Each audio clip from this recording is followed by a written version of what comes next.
ओम शांति। आज 26 जुलाई 2023। आज की ईश्वरी वाणी की मुख्य पंक्तियां हैं। मीठे बच्चे, बाप से जीवन मुक्ति का वर्षा प्राप्त करने के लिए माया के सर्व बंधनों से मुक्त बनो। बाप से जीवन मुक्ति का वर्षा प्राप्त करने के लिए माया के सर्व बंधनों से मुक्त बनो। यहाँ के जीवन मुक्त ही वहाँ जीवन मुक्ति पद पाते हैं। प्रश्न है, इस ज्ञान का बीज अविनाशी है, कैसे? उत्तर है, इस ज्ञान से सूर्यवंशी और चंद्रवंशी राजधानी स्थापन होती है। वह राजधानी बहुत बड़ी है। जो आत्माएं एक बार भी ज्ञान ले लेती हैं, भले बीच में छोड़कर चली भी जाएं, फिर वे अंत में आ जाएंगी, क्योंकि उन्हें भी राजधानी में आना ही है। जिसमें थोड़ा भी ज्ञान का बीज पड़ा है, वह आ जाएगा, जा नहीं सकता। ये बात ही ज्ञान को अविनाशी सिद्ध करती है।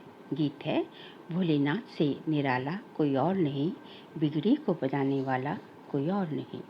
ओम शांति। बच्चे अब अपने भोलानाथ प्राणेश्वर के सम्मुख बैठे हैं और अच्छी रीति जानते हैं कि इस बेहद के मालिक भोलानाथ से हमको फिर से स्वर्ग का वर्षा मिल रहा है। बुद्धि वहाँ चली जाती है। बरोबर बाप द्वारा ही हम बाप के घर जाते हैं। बाप बुलाने आए हैं, जैसे साजन सजनी को बुलाने आते हैं। एक साजन आकर सब सजनियों को गुलगुल बनाते हैं। उनका नाम ही है पतित पावन। परंतु बच्चे बाप को भूल जाते हैं। ये भूलना भी ड्रामा के अंदर है। बाप आकर सभी राज समझाते हैं। तुम लकी सितारों का मर्तबा बाप से भी ऊंचा है। जैसे बाप ब्रह्मांड का मालिक है, वैसे तुम भी ब्रह्मांड के मालिक हो। तुम भी मुझ बाप के साथ रहने वाले थे। फिर तुम बच्चों को तो पाठ बजाना ही होता है। तुम जानते हो, हम वैकुंठ नाथ बनने के लिए त्रिलोकी नाथ के पास आए हैं। बाबा कहते हैं, बच्चे तुम भी इस समय त्रिलोकी नाथ हो, तो मैं भी त्रिलोकी नाथ हूँ। फिर सतयुग आता है तो उसके नाथ तुम बनते हो, मैं नहीं बनता हूँ। मैं आता ही हूँ तुम्हारी आत्मा को रावण के दुखों से छुड़ाने। रावण से तुम्हें बहुत दुख मिला है। ड्रामा को तो बच्चे समझ गए हैं। इनके 4 युग नहीं बल्कि 5 युग हैं। 4 हैं बड़े, सतयुग, त्रेता, द्वापर, कलयुग, और एक संगम युग, लीप युग है। ये नॉलेज भी बच्चों के ध्यान में होनी चाहिए, क्योंकि ज्ञान सागर के तुम बच्चे बने हो। भक्ति मार्ग में उसकी महिमा की जाती है। तुम ज्ञान के सागर, शांति के सागर हो। ये महिमा फिर वैकुंठ नाथ की नहीं होती। उनको फिर कहा जाता है सर्वगुण संपन्न, 16 कला संपन्न। इस कलयुग में तो होते नहीं, तो जरूर कोई बनाने वाला आया होगा। तो स्वर्ग के मालिक सिर्फ तुम ही बनते हो। ब्रह्मा, विष्णु, शंकर जो सूक्ष्म वतनवासी देवताएं हैं, उनको भी युगल दिखाते हैं, प्रवृत्ति मार्ग दिखाने के लिए। तो स्वर्ग भी यहाँ ही होता है। ब्राह्मण वर्ण से तुम देवता वर्ण में आएंगे, फिर क्षत्रिय वर्ण में आएंगे। आगे बाबा ने कहा, सियाने बच्चे जो होते हैं, वह अच्छी रीति पढ़ाई पर ध्यान देते हैं। अज्ञान काल में भी बच्चा होता है तो समझते हैं वारिस आया है। तुम भी मम्मा बाबा कहते हो तो वारिस ठहरे ना। जैसे गांधी को बापूजी कहते थे, यूं तो भारत में माता पिता बहुतों को कहते हैं। बुजुर्ग को पिताजी कहते हैं। सिर्फ कहने मात्र कह देते, ये तो सभी का बापूजी है ही। प्राणेश्वर अर्थात सभी आत्माओं का ईश्वर पिता है। बाप कहने से वर्षे की खुशी दिल में आती है, वह भासना आती है। तुम बच्चों को भी नंबरवार पुरुषार्थ अनुसार भासना आती है। बरोबर बेहद का पिता आकर राजयोग सिखलाते हैं। ब्रह्मा, विष्णु, शंकर तो राजयोग सिखला न सके। भगवान वाच है, देवी देवताएं हैं, देवी गुण वाले मनुष्य, परमेश्वर माना गॉडफादर। भारत में भी कहते हैं परमपिता परमात्मा, सुप्रीम गॉडफादर। तो बुद्धि ऊपर में चली जाती है, क्योंकि जानते हैं फादर ऊपर में रहते हैं। अभी तुम बच्चे समझते हो हम भी वहाँ के रहने वाले हैं। अभी हम उस प्राणेश्वर के सम्मुख बैठे हैं। बाबा सम्मुख याद दिलाते हैं तो निश्चय करते हो बरोबर ये कोई साधु महात्मा नहीं, हम माता पिता के सम्मुख बैठे हैं। क्यों उनके बने हो? माता पिता से भविष्य 21 जन्मों के वर्षा लेने के लिए। अगर निश्चय नहीं तो क्यों बैठे हो? कारण चाहिए। बिना पहचान कोई किसी के सम्मुख बैठ ना सके। दुनिया में तो एक दो की पहचान होती है, ये सन्यासी है, ये गवर्नर है। यहाँ तो ये बाप भी गुप्त है और बच्चे भी गुप्त हैं, जबकि समझते हैं परमपिता परमात्मा परमधाम का रहने वाला है। फिर उसमें सर्वव्यापी की बात उठती ही नहीं। आत्मा याद करती है, ओ गॉड फादर, खुद ही परमात्मा होते तो फिर पुकारते किसके लिए हो? बहुत थोड़ी समझने की बात है, परंतु माया ऐसा बना देती है जो समझते ही नहीं। जो बात मुख से कहते उस पर फिर विश्वास नहीं करते। माया संशय बुद्धि बना देती है। पुकारते भी हैं ओ गॉड फादर, फिर कह देते हम ही फादर हैं। तब पुकारते क्यों हो? फादर अक्षर तो बच्चा ही कहेगा ना। याद एक को ही करना है। अभी तुम सम्मुख बैठे हो, जानते हो हम परम पिता परमात्मा शिव के बने हैं। उससे उनसे वर्षा लेते हैं। अब तो नहीं भूलोगे ना? बाबा कहते हैं बच्चे अशरीरी बनो, पवित्र बनो, मैं तुमको लेने आया हूँ। देवताओं के आगे गाते भी हैं, मुझ निर्गुण हारे में कोई गुण नहीं। देवताओं की महिमा गाते हैं, अपने को नीच पापी समझते हैं। जरूर पहले संपूर्ण निर्विकारी दुनिया थी, उसको स्वर्ग शिवालय कहा जाता था। शिव बाबा का स्थापन किया हुआ स्वर्ग भारतवासी जानते भी हैं। स्वर्ग होता है, परंतु भारत स्वर्ग था। आदि सनातन देवी देवताएं राज्य करते थे, ये भूले हुए हैं। कोई मरता है तो कहते हैं स्वर्ग पधारा। स्वर्ग तो होता है सतयुग में, कलयुग में थोड़े ही होता है। जब अखबार में लिखते हैं स्वर्ग पधारा, तो तुम पूछो स्वर्ग होता कहाँ है? समझते हैं परम धाम में परमात्मा के पास गया, वही स्वर्ग है। या तो कहते निर्वाण धाम गया था, फिर कहते ज्योति ज्योत समाया। अक्षरों का कितना फर्क है।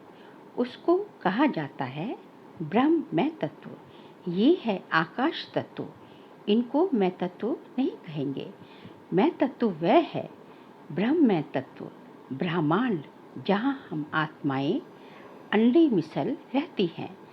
भगवान भी वहाँ रहते हैं, परमात्मा भी ब्रह्मांड में रहते हैं। उसको परमधाम कहा जाता है। बाकी ब्रह्म में कोई लीन नहीं हो सकता।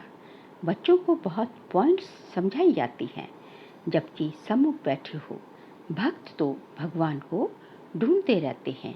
आगे बाबा कहते हैं तुम जानते हो भक्ति मार्ग में सबसे ज़्यादा भक्ति कौन करते हैं? जरूर जो पहले पूज्य थे वही फिर पहले पुजारी भक्त बनते हैं। ये सिर्फ तुम बच्चे ही जानते हो।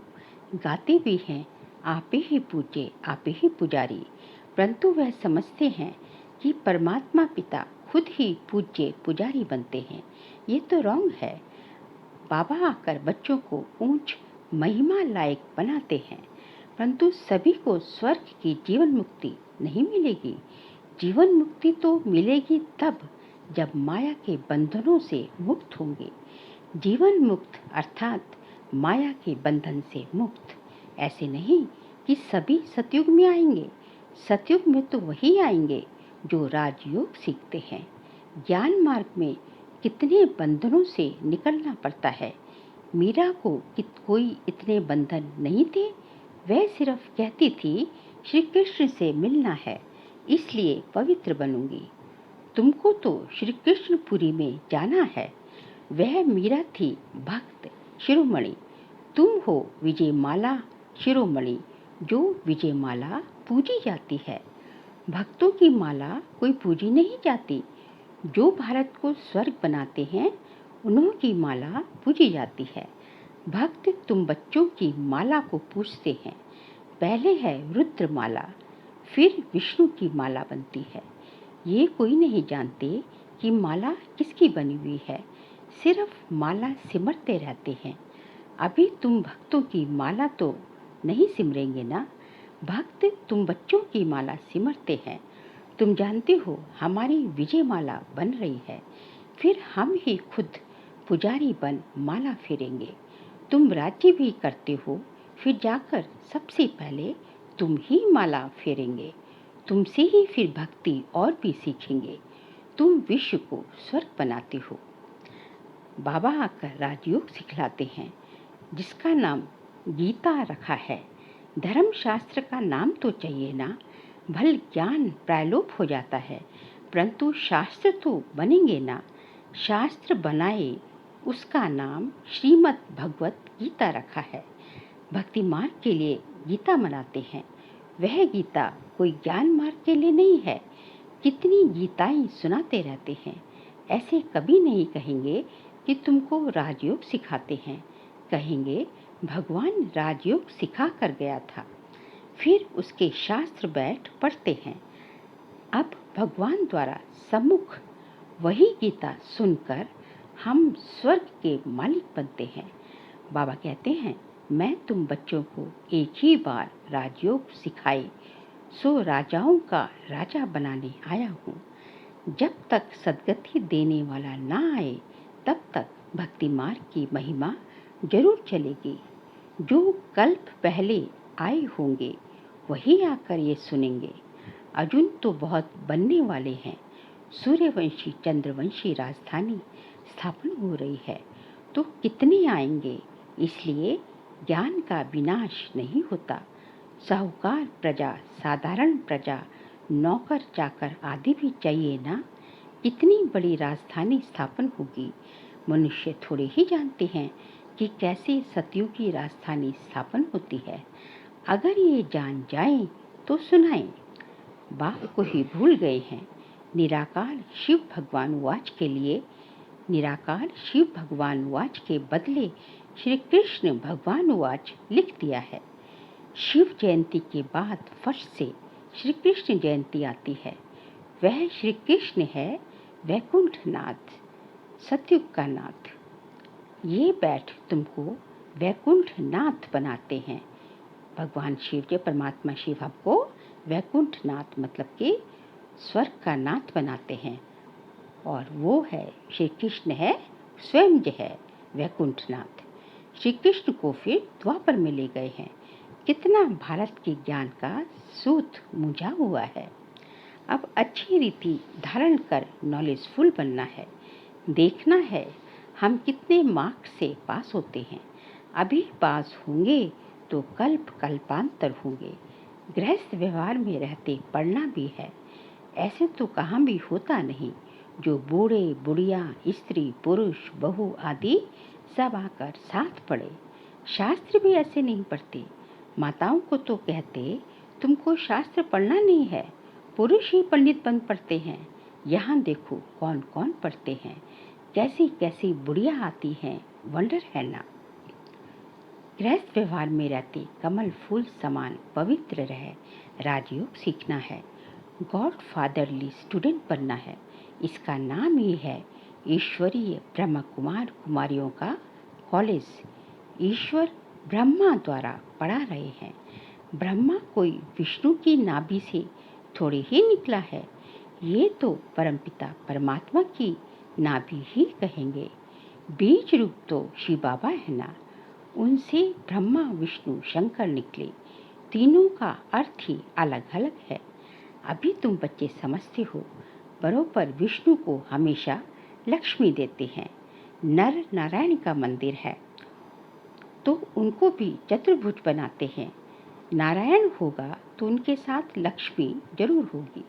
नर नारायण नारी लक्ष्मी। नर नारायण को 4 भुजा देते हैं। नारायण को अलग, लक्ष्मी को अलग, तो 2-2 भुजा देनी चाहिए। ऐसा कायदे अनुसार मंदिर बनना चाहिए। परंतु बेचारे नर नारायण के मंदिर से कुछ भी समझते नहीं। नर नारायण के साथ लक्ष्मी भी देते हैं। दीपमाला में महालक्ष्मी की पूजा करते हैं। माताओं की कितनी महिमा है। जगदम्बा की बड़ी महिमा है। अम्बा बड़ी मीठी लगती है क्योंकि कुमारी है। ये अधर है, ब्रह्मा बाबा तो अधर कुमार है। तो कुमारियों का भारत में मान बहुत है, परंतु महत्व को जानते नहीं। जगदम्बा का बहुत मान है, बाप का इतना नहीं। बाबा ने आकर माताओं को ऊंच उठाया है, तो बहादुर बनना चाहिए। शेर पर सवारी चाहिए। अत्याचार होंगे, परंतु भगवान के बने तो धरत पड़िए पर धर्म न छोड़िए। पवित्र बनकर ऊंच पद जरूर पाना है। मीरा भी पवित्र बनी ना। बाबा कुमारियों को कहते हैं, बोलो हम पवित्र बन वैकुंठ का मालिक बनना चाहती हैं। अच्छा, मीठे मीठे सिकलते बच्चों प्रति माता पिता बाप दादा का याद प्यार और गुड मॉर्निंग। रूहानी बाप की रूहानी बच्चों को नमस्ते। हम रूहानी बच्चों की रूहानी बाप दादा को नमस्ते नमस्ते नमस्ते। सार के लिए पॉइंट्स हैं। सच्चा वारिस बनने के लिए सियाना बनना है। पढ़ाई को अच्छी रीति धारण कर नॉलेजफुल बनना है। बाप समान महिमा योग्य बनना है। विजय माला में शिरोमणि बनने के लिए माया के बंधनों को काटते जाना है। बहुत बहुत बहादुर बन पवित्र जरूर बनना है। आज का बाबा का वरदान है, इच्छाओं रूपी मृग तृष्णा के पीछे भागने के बजाय सच्ची कमाई जमा करने वाले इच्छा मात्रम अविद्या भव। इच्छाओं रूपी मृग तृष्णा के पीछे भागने के बजाय सच्ची कमाई जमा करने वाले इच्छा मात्रम अविद्या भव। कई बच्चे सोचते हैं कि अगर हमारे नाम से लॉटरी निकल जाए तो हम यज्ञ में लगा दें, लेकिन ऐसा पैसा यज्ञ में नहीं लगता। कई बार इच्छा स्वयं की होती है और कहते हैं कि लॉटरी आएगी तो सेवा करेंगे, लेकिन अब के करोड़पति बनना अर्थात सदा के करोड़ गंवाना। इच्छाओं के पीछे भागना तो ऐसे है जैसे मृग तृष्णा। इसलिए सच्ची कमाई जमा करो। हद की इच्छाओं से इच्छा मात्रम अविद्या बनो। स्लोगन है, विघ्न को विघ्न के बजाय खेल समझकर चलो तो खेल में हंसते गाते पास हो जाएंगे। विघ्न को विघ्न के बजाय खेल समझकर चलो तो खेल में हंसते गाते पास हो जाएंगे। बाबा कहते हैं कि आपके पास विघ्न आते हैं तो विघ्न को, ऑब्स्ट्रक्शंस को जो है, ऑब्स्ट्रक्शन समझने के बजाय उसको खेल समझो। तो खेल में क्या करता है इंसान, खेल को तो जो हंसी खुशी जो है खेलता है, उससे क्रॉस हो जाता है, मस्ती होकर खेलता है। तो इसी तरह जो है विघ्न को यदि विघ्न समझेंगे तो उसमें आप जो है इन्वॉल्व हो जाएंगे, उसमें जो है बीच में ही जो भंवर में फंस जाएंगे, उससे निकलना मुश्किल हो जाएगा। लेकिन यदि उसको खेल समझेंगे कि आया है तो चला जाएगा, खेल रहे हो इससे आप, तो जो है आप हंसते गाते ही पास हो जाएंगे। इसलिए हमेशा ये समझो कि विघ्न आता है तो हमें जो है वो जो है आगे बढ़ाने के लिए आता है, क्योंकि यदि परीक्षा ही नहीं होगी तो अगली कक्षा में कैसे चढ़ेंगे। इसलिए विघ्न को जो है हंसते गाते खेलते हुए पार करके आगे बढ़ना है। अच्छा, ओम शांति।